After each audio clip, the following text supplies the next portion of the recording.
Hello everyone, I'm Hugo. And I'm Jake. And this is Ask Hugo number 10. Have we done 10 of these? 10 of them, double digits.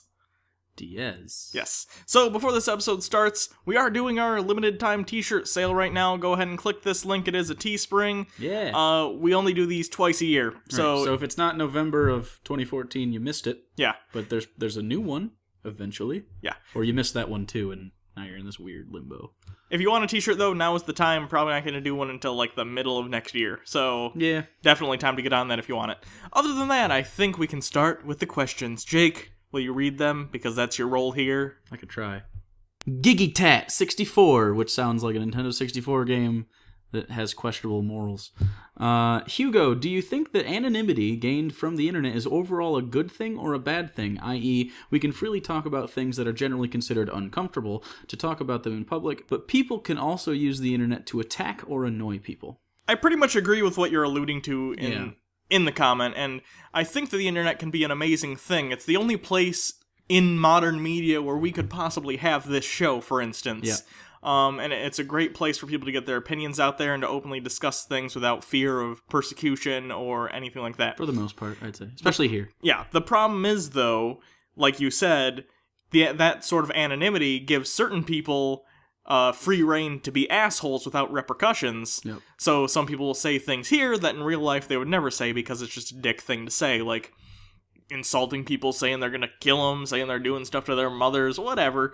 Just, Xbox Live, basically. Yeah. And I think that's a problem. And actually, I think that's one of the things Google had in mind when they integrated Google+. They wanted it to be connected to the person, so maybe they think twice before, commenting something really stupid. Also probably a money grab. Yeah. Of course, we all know how that turned out, though, which is unfortunate. But, I don't know, man. I think that the benefits outweigh the shitty parts. I agree. But you definitely have to look at the shitty parts and try and correct people or be like, hey, come on, let's not be like that. Some people in our comments are pretty bad sometimes, and I like to be like, hey, come on. You're a piece of shit, and I hate you. No, but like... No, I go. We've had people we've had to block from the channel just because their vitriol is so venomous. It's like, just be a person. Come on. Yeah, we can all be nice here, even if we have differing opinions. Come on, people now. Smile on your brother. Everyone get together. Try and love one another. He just made that up on the spot. I know. It's beautiful. I'm fucking brilliant. Joseph Kobenman asks Hugo, okay, so I live near the only Mormon church in Seattle. So they usually send out guys to go out and convert people, but now they've sent out 2 girls. I've been able to blow them off through lying, saying I had already heard of them, blah, blah, blah. But I decided not this time, because I kind of want to hook up with this girl. Do you think I can keep my atheism at bay and stay in a relationship for college, or do you think it will end badly or head nowhere? Thanks, Hugo. No, man. No to all of that. I have a couple problems with this. One, if she is Mormon and she's into her religion enough that she's going door to door and preaching to people, she probably doesn't want anything to do with you. She's not gonna fuck offense, you. You're probably a nice guy. Maybe you're super hot. But the fact that you are an atheist would turn her off. She wouldn't be into it. 2, if she is that into Mormonism, she's not going to hook up with you. Yeah. And I'm assuming you mean like banging, at least a little bit. Not going to happen. A little bit. Just like a tip. Just a little bit. Just soaking, a tip. Because Mormons soak. Yeah, it's not going to happen. 3, even if she did get into a relationship with you, and even for some reason she's like, yeah, we'll have a normal relationship, and we'll have, relations like normal people do, you probably wouldn't be into it, because at the end of the day, she'd still be talking about the stuff that Mormonism is all about, and you'd be like, this is ridiculous. It would cause problems. No to all of it. Don't do that. Go find someone else. You can do better. Maybe. I don't know you. Maybe you're a jerk. Who knows? But you can do it. Prostitutes are always an answer. There you go. Maggie Rodriguez asked Hugo, what would you say to someone who actually believes there is evidence for God and says, well, there's evidence for both sides during debates?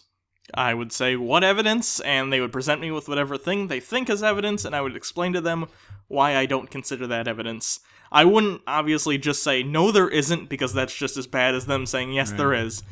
A debate, I like to treat it like a conversation, and I like that that's where a lot of debates are going nowadays, especially like if you watch Matt Dillahunty, he likes to make it into conversations, which I think is a better format. Me too. But yeah, I'd say present the evidence, and then you try and talk about why it isn't evidence. Simple as that. They're probably not going to agree with me at the end of the day, but at least they'll understand my position better, and that's kind of what the conversation is about anyway.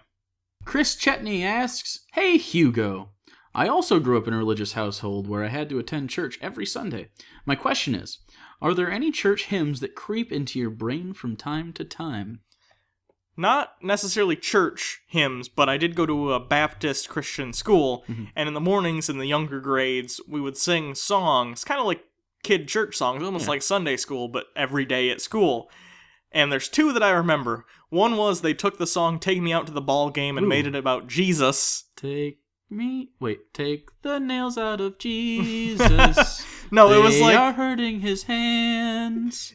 It was like, you... Don't let him bleed to death. No, what was it? It was... I remember it, though. It was like... If you let him expire, he'll be a ghost. Sure, close enough. I'm nailing this. I'm making this up. You get the idea. And the second one was Anti-Evolution, which is fucking amazing. Wait, sing it! Okay. I don't remember all of it, but this was, I think... Is there a beat? I can give you some... No, not really. This was the chorus. Okay. I'm no kin to a monkey. A monkey's no kin to me. I'm not sure about your ancestors, but mine didn't swing from a tree. Which isn't even strictly a religious song, but it's so good. Even before I knew what evolution was. In kindergarten, I knew it was bullshit because of that song.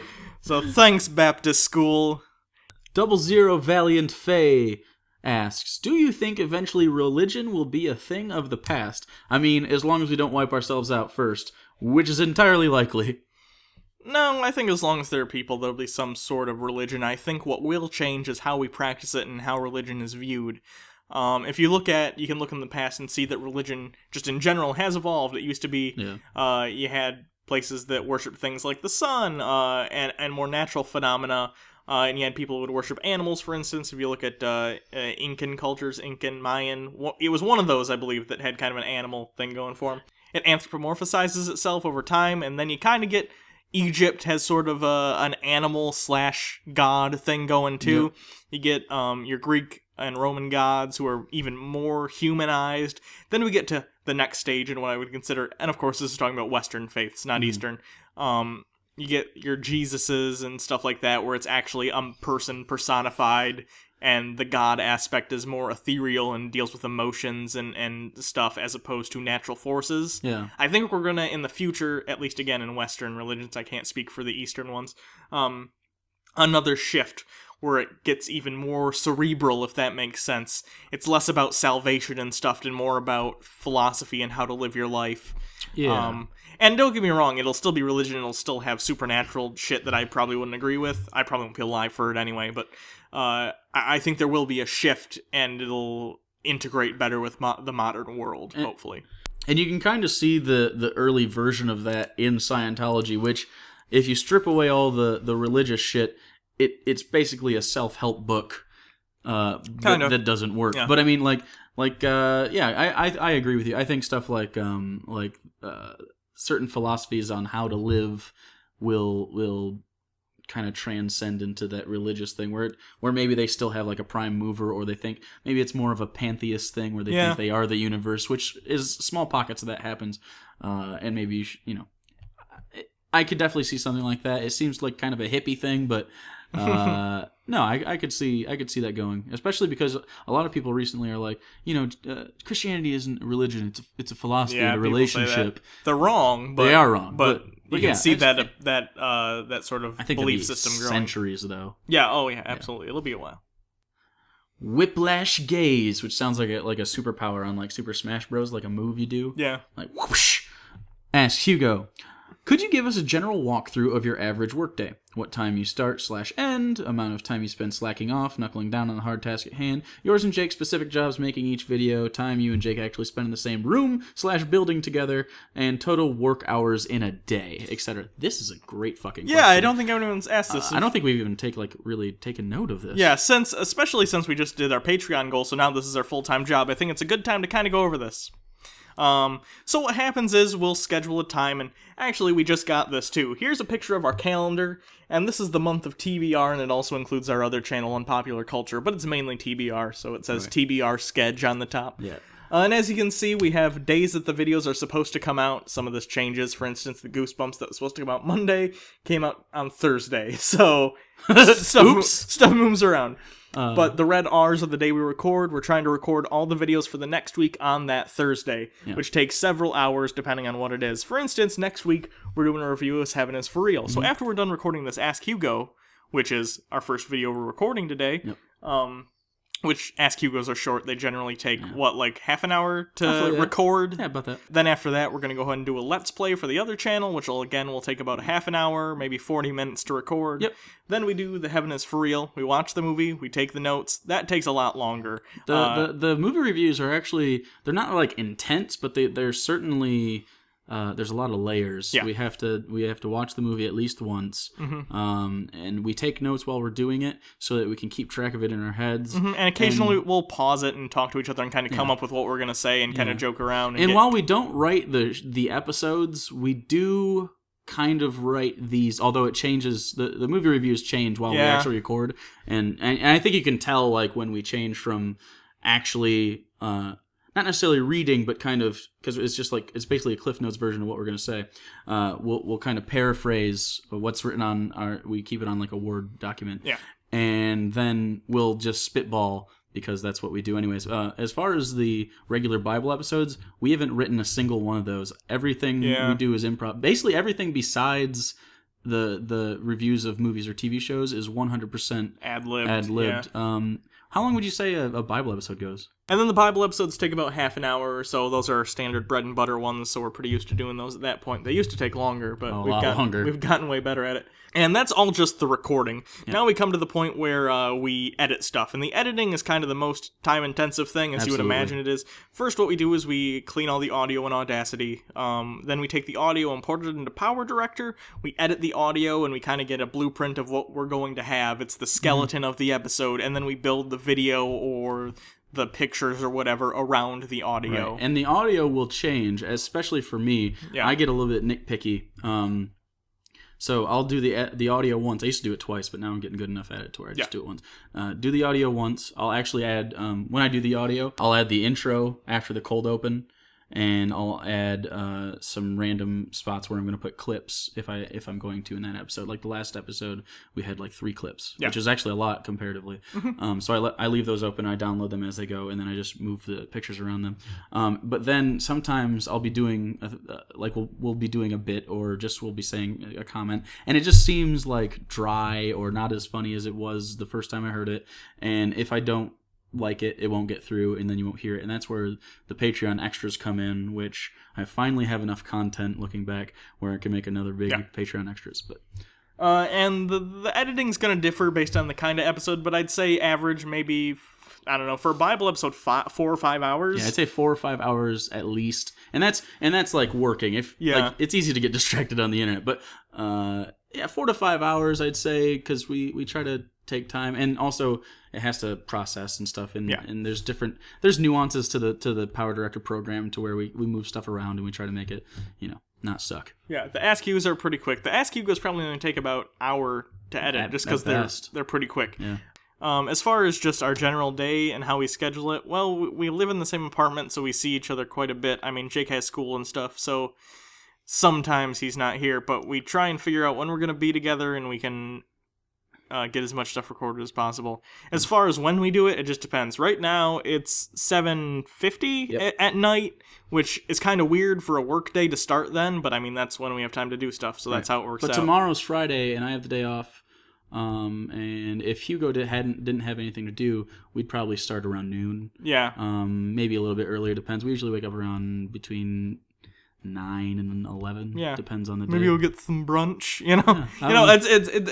It's fluid, and it's awesome. It's kind of a neat schedule. There are ups and downs to it. Absolutely, you have to be self-motivated for sure. Yeah, but I mean, you do get leniency to be able to do stuff when you want, but you do have to buckle down and get shit done when it comes down to it. I mean, I've had 3 weeks ago, I had 4 exams, and I had a Wednesday episode, and Hugo worked his ass off for a lot of that. I mean, he edited like 90% of the shit we had, and that was awesome. But I had one big Bible episode, and I think I had a Five Nights at Freddy's or something.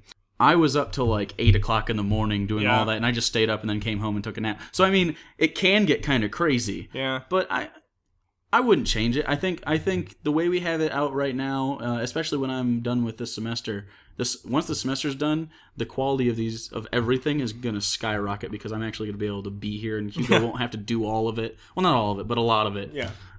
And so it'll be good. Yeah, so that's kind of how we do it. That was a long fucking answer, but, there it is. It's intensive, though, and you guys, I think it's interesting to find out how we roll. Yeah, it'd be good to someday do a whole video on that. That'd be interesting. That would be interesting. Yeah, maybe we'll do that. Maybe we'll do that for our 2-year. Maybe for 3-year. Yeah, we'll do that for our 3-year. All right, final question. Swollen Hero asks Hugo. You already covered the anime question, but what cartoons in general do you like? It can be anime, American, whatever. Cartoons that I like. I like Adventure Time. Mm-hmm. That's a pretty fun show. I mean, it kind of gets the thing where it's like, oh, it's random humor, but no, I like it. It's very funny. I like the humor. Rick and Morty.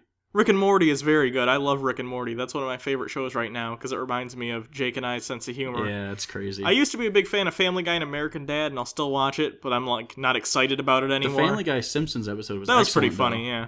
I used to be really into Simpsons too. I had tons of the DVDs, but I never really cared I've for gotten... Simpsons. That like there's like a sweet spot in the 90s, and then after that it's kind of meh. Yeah, those are the DVDs I had. After a certain point, I just kind of got lukewarm about it. My favorite animated series of all time, though, I think I've talked about on here, is Avatar: Last Airbender. Yeah. Great show. Great characters, especially for the fact that it's on Nickelodeon and is essentially a kid show. Amazing. Great storytelling, creates a lore, creates an atmosphere that's just awesome. And then Legend of Korra came out, which is the sequel series. Also awesome. That's ongoing right now for its last season.